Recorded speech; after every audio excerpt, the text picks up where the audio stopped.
Hi, it's Noel Fitzpatrick from trufflegrowing.com.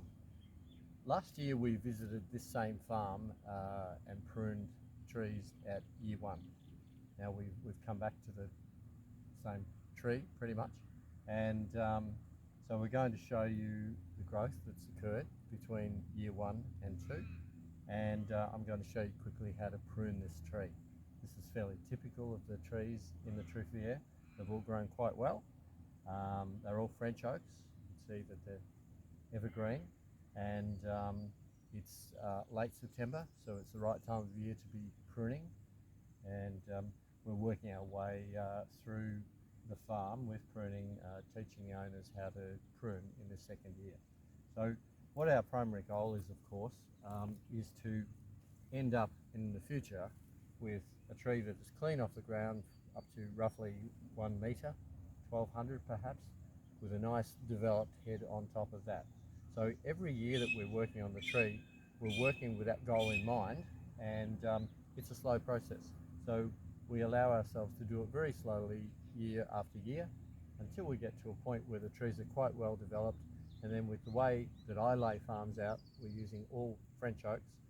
They can be pruned with a machine, and that's from about year 8 or 9 on, and that makes the whole thing much faster and more efficient and less costly to do. So the first thing I'm going to do here is start from the bottom and work our way up, because with all of this growth here it's pretty hard to see what's happening. So I'm just going to clear it out a bit from the bottom and trim these off. You'll find there's lots of small growths down the bottom here that all need to come out. I usually throw them out into the interrow where they're going to get mowed over anyway.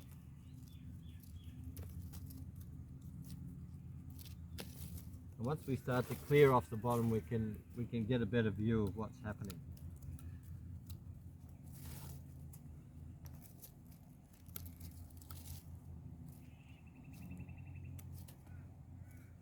You can see this tree at 2 years old is really forming a really nice, well-developed trunk.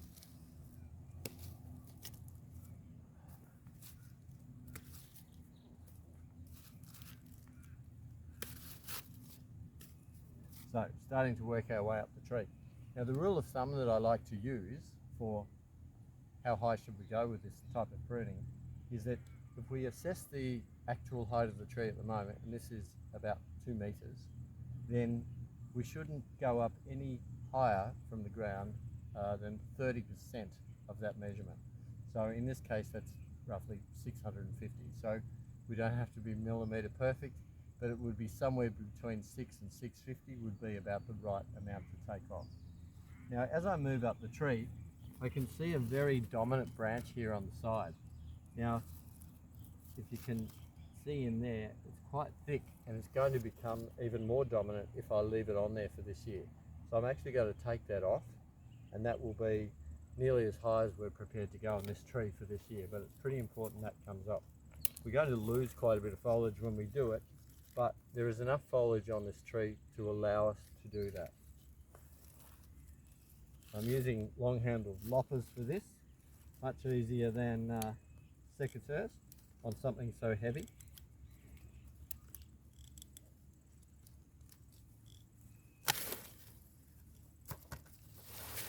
So quite a bit of foliage come off there, but now you can see that that's got us back to being a central leader, and that's quite a good looking stem now. I'm going to take a bit more off here.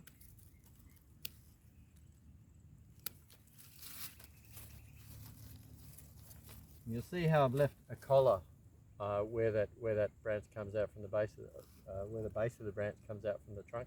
It's very important that you leave some sort of collar there, at least 2 or 3 mil, because that tissue in the tree at that point will heal over fairly quickly. So it's very important not to cut back flush with the stem of the tree.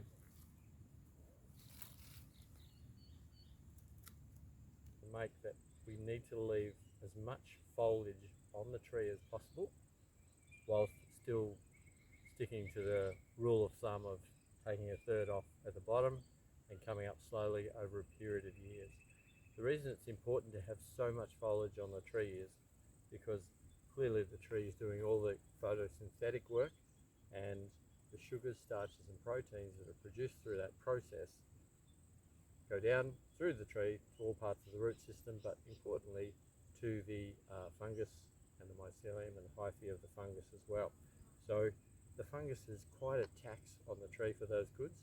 So the tree's looking after itself and also the pasture on the root system. So we do need to leave plenty of foliage on the tree. I'm quite happy with the level that we've come up for this year. What I am going to do though is take the top out of this tree. It's 2 meters high, and what I want to do now is to start to develop a nice crown and head in this tree, because eventually this tree will be cleared up to about here, and our crown and head can start from this point. So by taking the top out of this now, and it only needs to be the very top, we're going to put some of the energy of that tree into that growth. The other things I'll do are just remove a couple of these branches that are persisting in growing downwards, and these ones here, they've got a bit of a habit of doing that at the moment, so I'll just shorten them back a little. And really that's all I want to do on this tree for this year. So that's a 2-year-old French oak, or Quercus ilex, and that is in good shape for this year and is ready for this year's spring growth.